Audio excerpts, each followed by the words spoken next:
गुरुदेव, हमने सुना कि कुंभकोणम से आपके साथ 5 और ज्योतिर्लिंग वापस आए हैं। इस रोमांचक यात्रा में आगे क्या होने वाला है? हाँ, वो 11 आ गया अपने पास। 11 ज्योतिर्लिंग का 11 रुद्र तो 11 हो गए, एकादश होते हैं आ गए। वो सारे वहाँ है, गुरुकुल में है। आगे देखेंगे, कुछ करेंगे। हमको लगता है वो गुजरात छोड़ के इधर आ गए हैं, तो वो चाहते कर्नाटक में रहना, तो हो सकता है यहीं कुछ रखें, यहीं रख रहे हैं। 1000 साल बाद। हाँ, बहुत एक चारित्रिक घटना है, एक इतिहास, ऐतिहासिक घटना है, इतिहास बन गया है। गुरुदेव, कहते हैं कि हर घटना पहले सूक्ष्म जगत में घटती है और फिर स्थूल जगत में प्रकट होती है। तो क्या यह संभव है कि युद्ध स्थूल जगत में आने से पहले ही सूक्ष्म जगत में शांत हो जाए? यदि हाँ, तो कैसे? साधना इसीलिए करते हैं, ध्यान करो, प्राणायाम करो, तो सूक्ष्म में जाएंगे तो सूक्ष्म जगत जो है मजबूत होता है। स्थूल जगत तो खोखला है, स्थूल जगत उससे मजबूत है। देखो, तुम्हारा जो जीव है, जीव तो दिखता नहीं है, ये तुम्हारा मन दिखता नहीं, पर उसी से तो चलता है शरीर। शरीर दिखता है, मगर शरीर को चलाने वाला जो है मन, वो दिखता नहीं, वो चलाता है। इनका जोड़ी पता है कैसा है?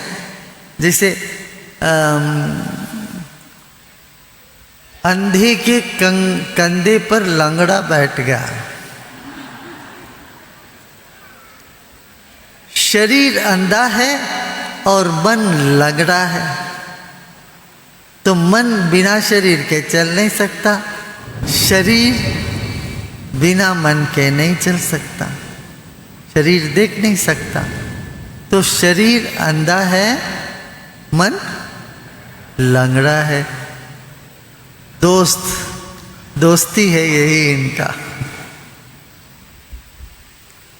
वो देखा ना तुम लोगों ने, दोस्त, पुराना एक मूवी आया था, ब्लैक एंड वाइट, एक सिनेमा था, क्या दोस्त था ना, दोस्ती क्या था उसमें, दोस्ती। हाँ, उस पे गाना भी कुछ ऐसा है। मैं आवाज ना दूंगा, कुछ ऐसे।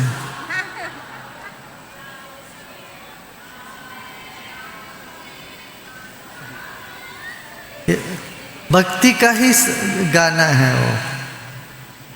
चाहूंगा मैं तुझे सांझ सवेरे, तो मैं चाहूंगा फिर भी आवाज ना दूंगा, ऐसा कुछ है।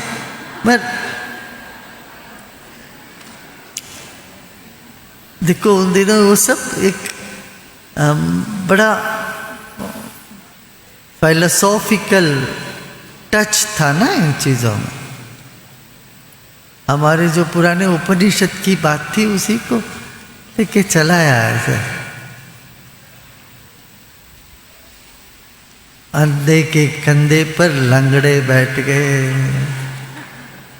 दरअसल।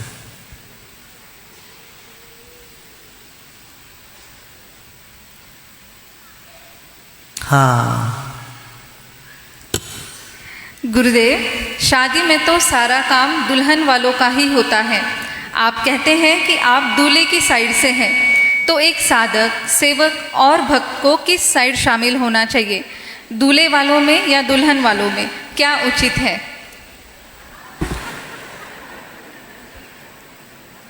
प्रकृति में जो उलझा रहता है वो दुल्हन वाला है, परमात्मा में जो लगा रहता है वो दूल्हे का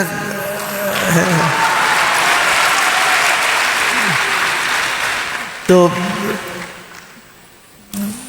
वो दूल्हे वाले क्या करते हैं, बारात लेके आते हैं, खा पी के सब लेके चल पड़ते हैं।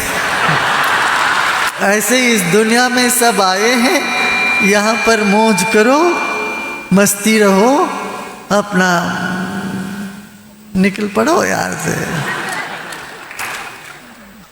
तो परमात्मा के साथ लगो तो दूल्हे, और प्रकृति के साथ लगे रहो तो रहता है, 3 गुण में उलझे रहते हो फिर तो चलता है, सत्वगुण, रजोगुण, तमोगुण, कभी कुछ कभी कुछ कभी कुछ। ये उलझन कभी ये समाप्त होता ही नहीं है, होगा नहीं, चलता रहता है। हाँ, उसका आनंद लेना तो वो भी ले लेना। और मगर दुल्हन वाले तो रोते हैं, जब डोली निकलती है तो दुल्हन वाले रोते नहीं, विदा करना पड़ता है उनको। दूल्हे वाले तो लेके चलते रहते हैं मौज में, आनंद में।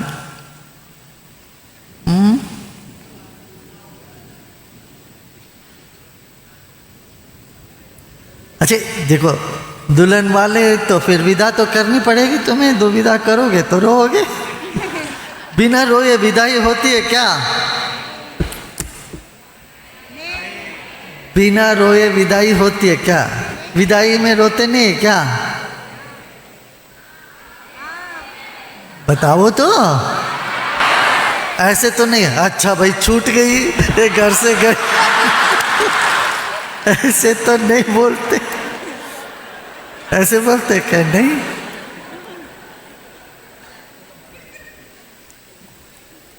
तो तुम लोग तय कर लो, दोनों अच्छे हैं, दोनों की जरूरत है।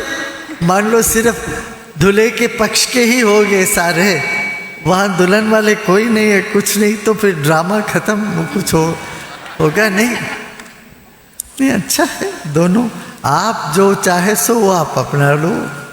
आप दुल्हन के पक्ष में हो तो भी ठीक है, दूल्हे के पक्ष में हो तो भी ठीक,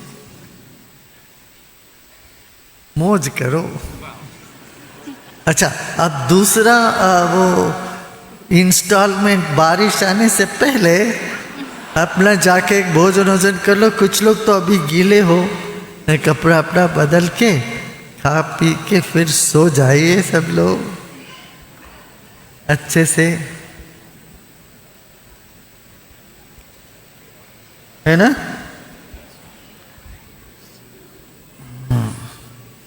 एनर्जेटिक तो लग रहे हैं सब।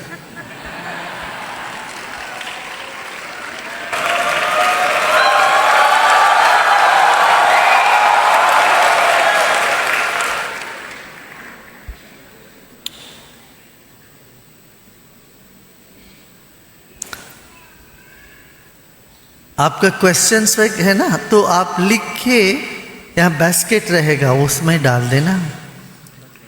संयम वाले अलग से, और एडवांस कोर्स का तो अपना चल ही रहेगा, वहाँ तो है आपके पास क्वेश्चन बात। एडवांस संयम वाले अपना क्वेश्चन उसमें डालो, यदि हो तो। अभी तक तो कोई प्रश्न तो होना नहीं चाहिए, हो तो उसको फाड़ चीर के सब फेंक देना।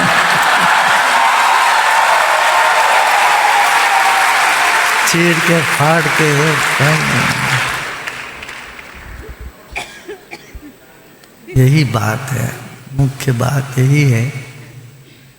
बाप रे, इसलिए कहते हैं माया का बादल ऐसे मंडराता है, आपको पता ही नहीं चलता कैसे आपको ऐसे उखाड़ लिया, वो कैसे आपको घेर लिया, इतना जबरदस्त घेर लेता, और उसमें चीर के उसको फाड़ कर निकलो।